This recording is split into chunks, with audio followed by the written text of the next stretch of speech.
ত্রয়োদশ জাতীয় সংসদ নির্বাচন সামনে রেখে চলছে পুরোদমে প্রস্তুতি। এরই মধ্যে রাজনৈতিক দলগুলোর আয় ব্যয় হিসাব নিচ্ছে নির্বাচন কমিশন। এরই অংশ হিসেবে 2024 সালের অডিট রিপোর্ট জমা দিয়েছে বিএনপি। এই এক বছরে বিএনপির আয় বেড়েছে 14,55,14,000 টাকা। রোববার ইসি সচিব আক্তার আহমেদের কাছে এই আয় ব্যয়ের হিসাব জমা দেন বিএনপির জ্যেষ্ঠ যুগ্ম মহাসচিব রুহুল কবির রিজভীর নেতৃত্বে একটি প্রতিনিধি দল।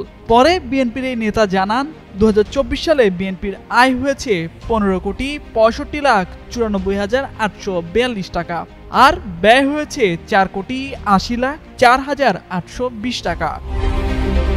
সবশেষ 2023 সালে আয় দেখানো হয়েছিল 1,10,80,151 টাকা, আর তখন ব্যয় হয়েছিল 3,65,23,970 টাকা।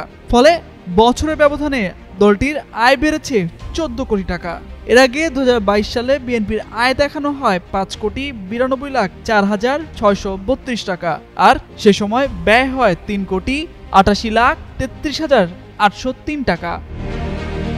গণপ্রতিনিধিত্ব আদেশে নিবন্ধিত দলগুলোর প্রতিবছর জুলাইয়ের মধ্যে আগের পঞ্জিকা বছরের আর্থিক লেনদেনের প্রতিবেদন দেওয়ার বাধ্যবাধকতা রয়েছে। আয় ব্যয়ে বিএনপির উদ্ধৃত আছে 10,85,90,019 টাকা।